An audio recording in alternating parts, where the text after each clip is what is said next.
Olá, eu sou a Thelma e hoje é dia de Projeto Clássicos. É o domingo do meio do mês, mais ou menos, e nós estamos lendo Os Catadores de Conchas, da Rosamunde Pilcher. E como é mais ou menos o meio do mês, eu tô mais ou menos na metade do livro, mais para menos do que para mais. Mas antes de continuar essa história, eu queria convidá-los mais uma vez a se inscreverem aqui no canal e curtirem esse vídeo se vocês gostarem. E Rosamunde Pilcher está sendo uma aventura, uma leitura de diversão, de puro prazer. Eu acho que é assim que eu definiria. Esse livro de mais de 600 páginas, best-seller do New York Times durante muito tempo. Eu vou contar um pouquinho dessa história aqui para vocês. E vocês devem estar estranhando, para quem viu os vídeos anteriores, que o meu livro deu uma rejuvenescida. Não, na verdade, o meu namorado fez a gentileza de deixar o dele aqui para mim, que é uma 34ª edição brasileira, olha só. E levou a minha 14ª, que estava bem acabadinha, né? A dele é comemorativa do sucesso que ela fez no mundo todo, incluindo o Brasil. E tem uma introdução feita por ela que eu queria contar alguns pedacinhos para vocês, né? Eu tô na página 200, era para estar na 300 pelo menos, mas acabei chegando na página 200, mas olha, tranquilo, até domingo que vem eu já terminei esse livro, que é daqueles que te dá vontade de devorar. Então aqui nessa introdução, ela nos conta do que aconteceu em 1984, que ela recebeu o editor dela, o Tom, para jantar lá na Escócia, né? Ele queria revê-la, rever também a família dela, filhos, né? E tiveram um jantar todos juntos, tal. E nesse jantar os filhos viram para esse editor que já tinha publicado 11 livros dela, que eram livros sempre foram menores, né? De menor peso, assim, para um público bem nichado, de mulheres, blá blá blá. Os filhos viraram assim para o editor e perguntaram de boa: por que você não fez a nossa mãe milionária ainda? Por que você não fez nossa mãe conhecida no mundo inteiro? Né? Publicando, traduzindo esses livros em outros idiomas. Ela só é conhecida aqui na Grã-Bretanha, né? Aí ele falou: eu não fiz isso ainda porque ela não escreveu algo que possibilitasse isso. Só que, aproveitando o ensejo, eu acredito que ela possa fazer isso. Aí ele se vira para Rosamunde e fala: olha, é isso que eu vim aqui, pedir para que você escreva um best-seller, que você escreva algo de peso, que você conte a sua experiência na Segunda Guerra Mundial, no período pré e pós Segunda Guerra Mundial, que você conte sobre isso, temas mais abrangentes do que os livros os 11 livros que a gente publicou até então. Aí ela, ouvindo isso de uma pessoa que a conhecia bem, ela falou: não, se ele tá falando é porque eu posso, né? Ela que já se considerava meio aposentada, ela já tinha passado dos 60, era hora de ficar deitada no sofá com os pés para cima, num banquinho, coisa do gênero. E de repente, escrever algo muito diferente do que ela tinha feito até então. Mas ela resolveu aceitar o desafio.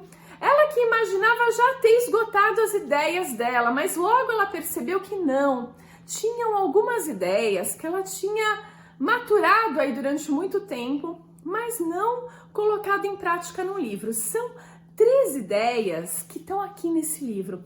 A primeira delas era falar sobre a vida dos boêmios da alta sociedade, que quando ela morava lá na Cornualha, ela passava temporadas na Cornualha e convivia com poetas, escritores, pintores, escultores, uma certa alta sociedade intelectual que tinha esse padrão de vida boêmio que ela achava super legal, que ela assistia de longe e queria retratar num romance.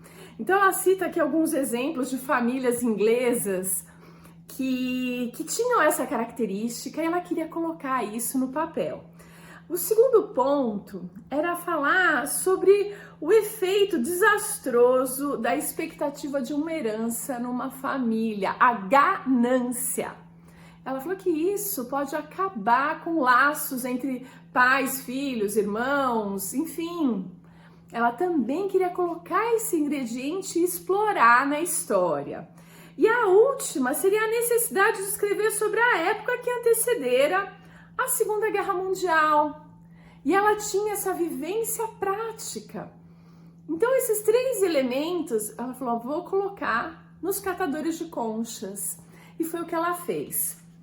E aí, gente, foi um sucesso. Quando ela levou muito mais tempo, ela levava em média 3 meses para escrever, porque eram livros mais finos que ela tinha feito anteriormente. Para fazer 600 páginas de um best-seller, ela passou de ano aí, né? Eu não sei exatamente quanto tempo, mas terminou, mandou pro editor que leu e falou, nossa, estamos com um best-seller aqui nas mãos. E mandou ver, né? Publicaram e, de fato, algum tempo depois, eles estavam dando uma festa em Nova York para comemorar a entrada do livro na lista dos best-sellers do New York Times. E aí ele liga para ela que estava lá na Escócia, ela morava na Escócia. Aí todo mundo ligando para ela dessa festa regada a champanhe. Estamos comemorando que você entrou na lista, você é best-seller internacional, blá, blá, blá. Aí ela, que gente, achei esse parágrafo uma graça, ela falou, parecia que todo mundo em Nova York estava naquela festa, menos eu. Servi-me de uma dose de uísque com soda, solitária, mas comemorativa, e dei a notícia aos cachorros. Eu achei uma gracinha que ela escreveu.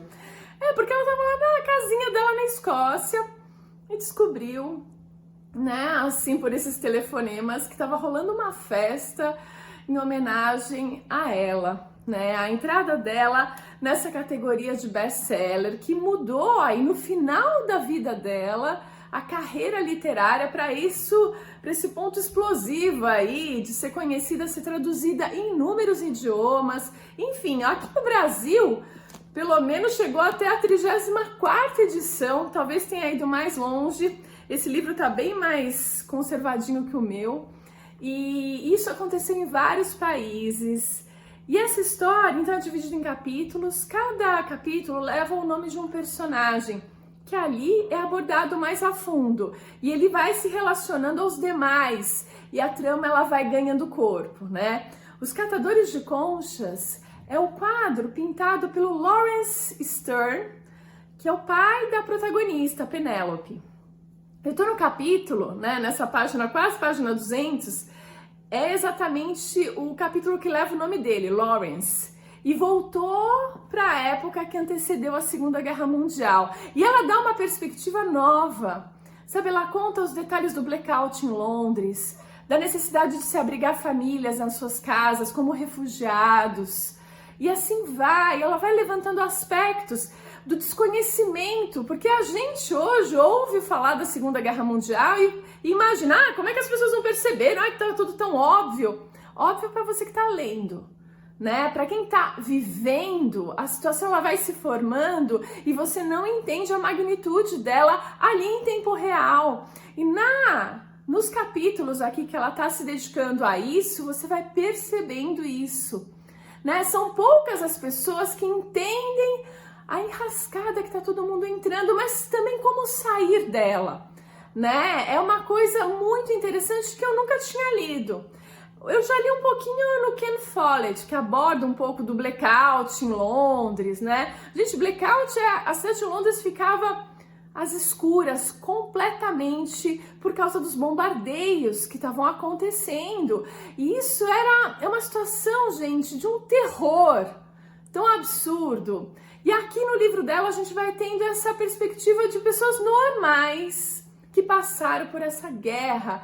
Então aqui tem uma riqueza. Não é à toa que é um best-seller. Eu tô na página 200, mas daqui a pouco eu chego na 600. E no domingo que vem a gente tem o vídeo final. Mas já dei aqui alguns ingredientes dessa história, que é super fluida de ler, super agradável. Você devora esse livro. Então é isso. Então domingo que vem a gente tem o vídeo final, provavelmente. Mas aqui eu fico com essas pitadinhas intermediárias para inspirar a nossa leitura. É isso. E a gente se vê então no próximo vídeo com a Rosa Milton.